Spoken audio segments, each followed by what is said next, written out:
اعوذ باللہ من الشیطان الرجیم، بسم اللہ الرحمن الرحیم۔ ناظرین السلام علیکم۔ ویڈیو شروع کرنے سے پہلے میری آپ تمام لوگوں سے گزارش ہے کہ ایک مرتبہ محبت اور عقیدت کے ساتھ سرکار دو جہاں صلی اللہ تعالیٰ علیہ وآلہ وسلم کی ذات بابرکت پہ درود پاک کا تحفہ پیش کر دیجیے۔ اللہم صلی علی محمد وعلی آل محمد کما صلیت علی ابراہیم وعلی آل ابراہیم انک حمید مجید۔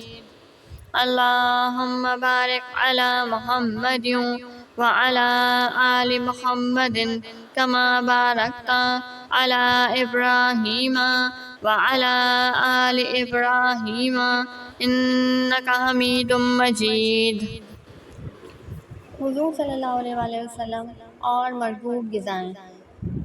حضور اقدس صلی اللہ علیہ وآلہ وسلم کی مقدس زندگی چونکہ بالکل ہی زاہدانہ اور صبر و قناعت کا مکمل نمونہ تھی، اسی لیے آپ صلی اللہ علیہ وآلہ وسلم کبھی لذیذ اور پرتکلف کھانوں کی خواہش ہی نہیں فرماتے تھے، یہاں تک کہ کبھی آپ نے چپاتی نہیں کھائی۔ پھر بھی بعض کھانے آپ کو بہت زیادہ پسند تھے جن کو بڑی رغبت کے ساتھ آپ تناول فرماتے تھے۔ مثلاً عرب میں ایک کھانا ہوتا ہے جو حیض کہلاتا ہے۔ یہ گھی، پنیر اور کھجور ملا کر پکایا جاتا ہے، اس کو آپ بڑی رغبت کے ساتھ کھاتے تھے۔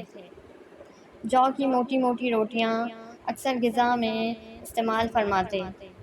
سالنوں میں گوشت، سرکہ، شہد، روغن زیتون، کدو خصوصیت کے ساتھ مرغوب تھے۔ گوشت میں کدو پڑا ہوتا تو پیالے میں سے کدو کے ٹکڑے تلاش کر کے کھاتے تھے۔ آپ صلی اللہ علیہ وآلہ وسلم نے بکری، دمبا، بھیڑ، اونٹ، گورکھر، خرگوش، مرغ، بٹیر، مچھلی کا گوشت کھایا ہے۔ اسی طرح کھجور اور ستو بھی بکثرت تناول فرماتے تھے۔ تربوز کو کھجور کے ساتھ ملا کر، کھجور کے ساتھ ککڑی ملا کر، روٹی کے ساتھ کھجور بھی کبھی کبھی تناول فرمایا کرتے تھے۔ انگور، انار وغیرہ پھل فروٹ بھی کھایا کرتے تھے۔ ٹھنڈا پانی بہت مرغوب تھا۔ دودھ میں کبھی پانی ملا کر اور کبھی خالص دودھ نوش فرماتے۔ کبھی کشمش اور کھجور پانی میں ملا کر اس کا رس پیتے تھے۔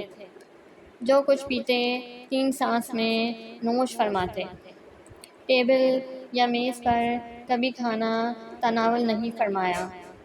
ہمیشہ کپڑے یا چمڑے کے دسترخوان پر کھانا کھاتے۔ مسند یا تکیے پر ٹیک لگا کر یا لیٹ کر کبھی کچھ نہ کھاتے، نہ اس کو پسند فرماتے۔ کھانا صرف انگلیوں سے تناول فرماتے، چمچے یا کانٹے وغیرہ سے کھانا پسند نہیں فرماتے تھے۔ ہاں، ابلے ہوئے گوشت کو کبھی کبھی چھری سے کاٹ کاٹ کر بھی کھاتے تھے۔